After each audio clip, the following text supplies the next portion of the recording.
Treneri, atkakli kova aikštėje, stengiatės kabintis į šias rungtynes, bet vis dėlto 2 praleisti įvarčiai ir pagal rezultatą atrodo, kad vilčių nebuvo. Koks buvo rungtynių planas ir kas lėmė šį rezultatą? Aš manau, rungtynių planas buvo to, ką mes matom šiandien aikštėje, todėl žaidėjas to išpildo. Tai aš galiu būti laimingas ir džiaugtis nuo žaidėjo pasirodymų. Aišku, buvo ir klaidų. Ir tos klaidus ar davo momentus Panevėžys turėti savo progas, ar atsirado tos 2 penaltys. Ir dėl to ir pralaimėjau rungtynių. Turėjom irgi kažkiek šansų įmušti įvartį, bet nesugebėjom kreipti kamuolį vidų į vartus.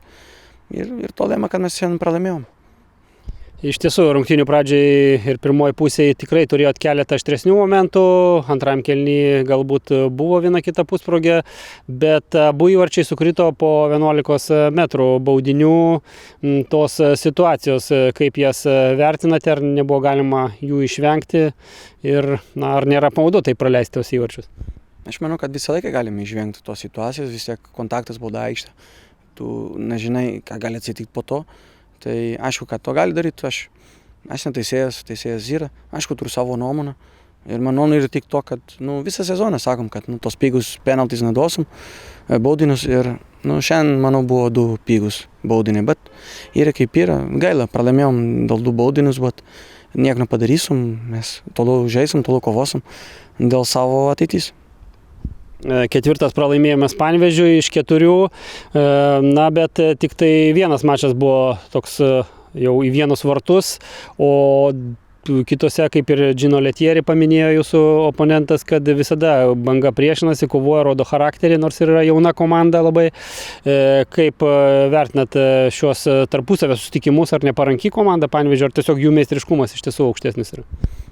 Jo meistriškumai yra aukštesnė, aišku, o dėl pirmo rungtynių, kur mes sakom, kad buvo į vienas vartus, tai ten buvo pradžių sezoną, kai mes dar įsivažiuojam į čempionatą ir dar bandom sukurti savo šeimą ir savo komandą, tai tuo momentu ir buvo sunkesnė. Mes po to turėjom rungtynių su jos, kur sugebėjom ir žaisti, ir turėti momentus. Šiandien buvo dar viena, norėjom dar kažką nustebinti ir surprizą padaryti Panevėžys. Žinom, ką jos nori daryti, mes žinom, kad jos nori to 1-1 per visą aikštę ir pabandyti su savo meistriškumą tada laimėti visas 2 kovas aikštę statymas to 1-1. Mes pabandom to dažnai pakeisti, kad jos neturėtų tokią situacijas, bet kad mes galėtum kaip tik išvengti jos. Ir buvo mins per varžybų, kur sugebėjom to padaryti, buvo mins kur ne, bet kai sugebėjom, kaip jūs sakėt, sugebėjom ir žaisti ir buvo atkakli kova. Labai džiaugiuosi už jaunus žaidėjus, kur žaidė, kažkiek iš jos turi žaisti, aišku, jos verta žaisti, bet yra traumuotų, aišku, irgi.